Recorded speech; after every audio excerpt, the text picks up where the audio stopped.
Assalamualaikum warahmatullahi wabarakatuh. Waalaikumsalam warahmatullahi wabarakatuh.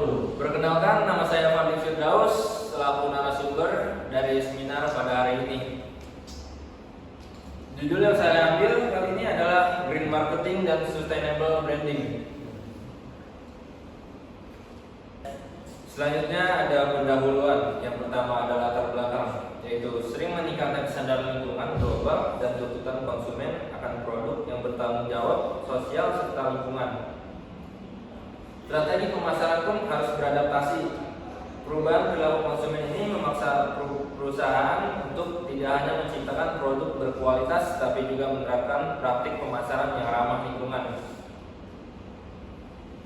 dan mencerminkan nilai keberlanjutan. Dalam konteks ini, konsep green marketing serta sustainable branding menjadi kunci untuk memenangkan persaingan sekaligus menjaga reputasi perusahaan dalam jangka panjang. Selanjutnya ada rumus masalah. Yang pertama ada apa definisi dan cakupan green marketing dan sustainable branding. Yang kedua ada bagaimana strategi dan praktik penerapannya dalam dunia bisnis. Yang ketiga ada apa manfaat, tantangan, dan risiko yang dihadapi perusahaan. Yang terakhir, bagaimana dampaknya terhadap perilaku konsumen dan loyalitas merek. Selanjutnya ada landasan teori. Yang pertama ada green marketing. Green marketing adalah pendekatan pemasaran yang menekankan upaya perusahaan dalam menawarkan produk, proses produksi, atau layanan yang memiliki dampak positif atau minimal terhadap lingkungan. Hal ini melibatkan penggunaan bahan ramah lingkungan, pengurangan emisi, efisiensi energi, serta komunikasi yang transparan mengenai dampak produk. Tujuannya yaitu untuk memenuhi kebutuhan konsumen, tetapi juga untuk memperbaiki kualitas lingkungan serta menciptakan keunggulan kompetitif di pasar. Selanjutnya ada sustainable branding.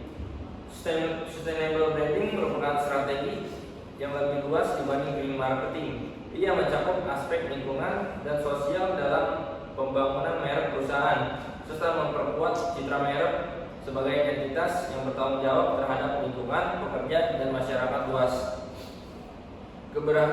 Keberhasilan sustainable branding tidak hanya tergantung pada koefisien produk hijau, tapi juga pada integritas perusahaan dalam seluruh siklus nilai produk, termasuk etika kerja, rantai pasok yang bertanggung jawab, dan dampak sosial. Selanjutnya ada implementasi dan praktik. Yang pertama ada strategi green marketing. Strategi green marketing dapat mencakup beberapa taktik, antara lain yang pertama ada eco-label, yang kedua ada desain produk ramah lingkungan, yang keempat ada komunikasi transparansi dan promosi. Contoh selanjutnya ada strategi sustainable branding. Yang pertama itu ada memasukkan nilai keberlanjutan dalam misi dan budaya perusahaan. Selanjutnya ada mengintegrasikan praktik lingkungan dan sosial ke dalam semua tahap rantai pasok. Selanjutnya ada mengoptimalkan manajemen rantai pasok agar sesuai dengan standar keberlanjutan untuk meningkatkan credibility merek.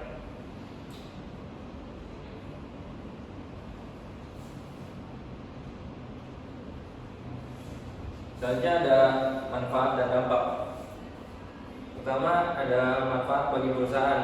Yang pertama ada kesadaran dan loyalitas konsumen meningkat, yaitu konsumen yang peduli lingkungan cenderung lebih loyal pada merek yang menunjukkan komitmen nyata terhadap keberlanjutan. Yang kedua ada keunggulan kompetitif, yaitu diferensial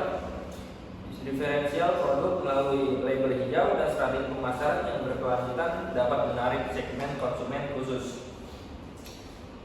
Yang terakhir ada dampak positif terhadap reputasi merek, yaitu citra merek perusahaan yang bertanggung jawab lingkungan dan sosial dapat meningkatkan citra merek di mata publik dan pemangku kepentingan.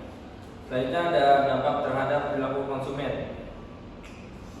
Green marketing berpengaruh pada brand awareness dan persepsi kualitas produk, sehingga konsumen lebih cenderung memiliki produk yang memiliki label ramah lingkungan.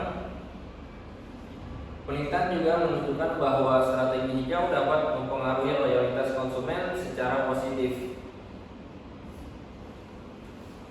Selanjutnya ada tantangan dan resiko. Yang pertama ada tantangan implementasi.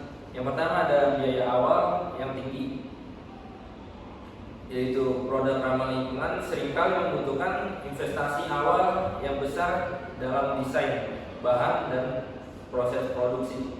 Selanjutnya ada greenwashing, praktik klaim keberlanjutan yang tidak didukung fakta dapat merusak kepercayaan konsumen dan citra merek. Contoh khusus global menunjukkan sejumlah perusahaan yang terkena greenwashing pada kampanye merek karena klaim yang tidak cukup bukti. Yang terakhir ada skeptisme konsumen, yaitu banyak konsumen skeptis terhadap klaim ramah lingkungan jika tidak ada sertifikat atau bukti yang kuat mendukungnya. Selanjutnya ada risiko greenwashing. Risiko terbesar dalam pemasaran hijau adalah greenwashing, di mana perusahaan membuat klaim lingkungan tanpa tindakan nyata. Regulasi dan standar baru di beberapa wilayah bahkan menargetkan praktik ini untuk melindungi konsumen dari klaim yang menyesatkan.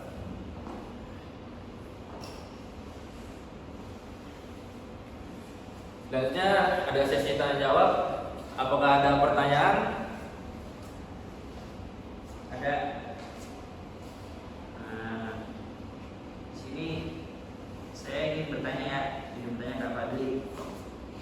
Sebelum pertanyaan nama saya hanya beramal. Pertanyaannya yaitu apa yang dimaksud dengan green marketing secara global? Udah. Udah. Pertanyaan selanjutnya.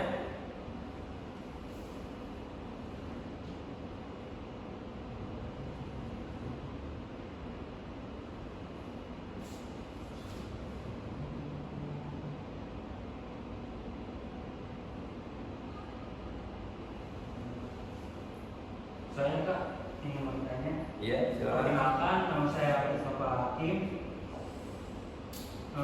Mengapa green marketing penting bagi perusahaan untuk saat ini? Ya, ada lagi? Saya perkenalkan, nama saya Raya Wijiraja.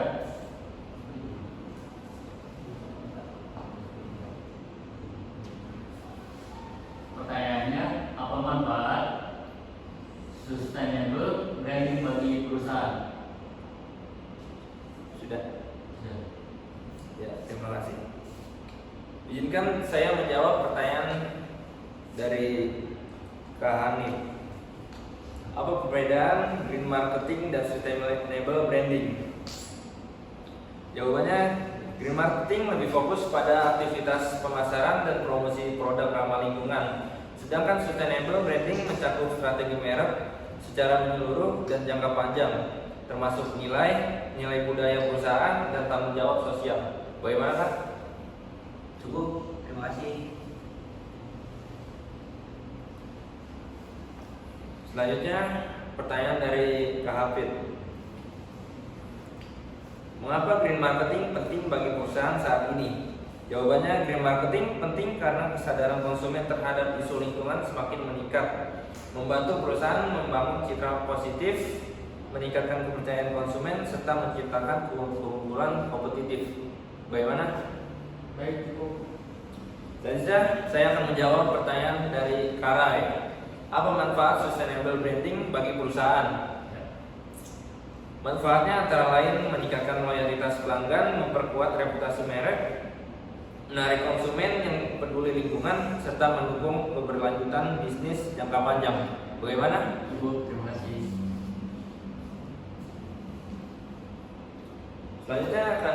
Selanjutnya saya akan memaparkan kesimpulan Green marketing dan sustainable branding adalah strategi penting yang menjadi landasan bagi perusahaan untuk beradaptasi dengan tuntutan konsumen masa kini yang semakin sadar lingkungan dan sosial. Selain memberikan manfaat kompetitif dan meningkatkan loyalitas konsumen, kedua strategi ini membantu perusahaan membangun reputasi merek yang kuat serta mendukung tujuan keberlanjutan jangka panjang. Mungkin sekian seminar yang dapat saya sampaikan. Kurang lebihnya mohon dimaafkan. Wallahu muwaffiq ila aqwamit thoriq. Wassalamualaikum warahmatullahi wabarakatuh. Waalaikumsalam.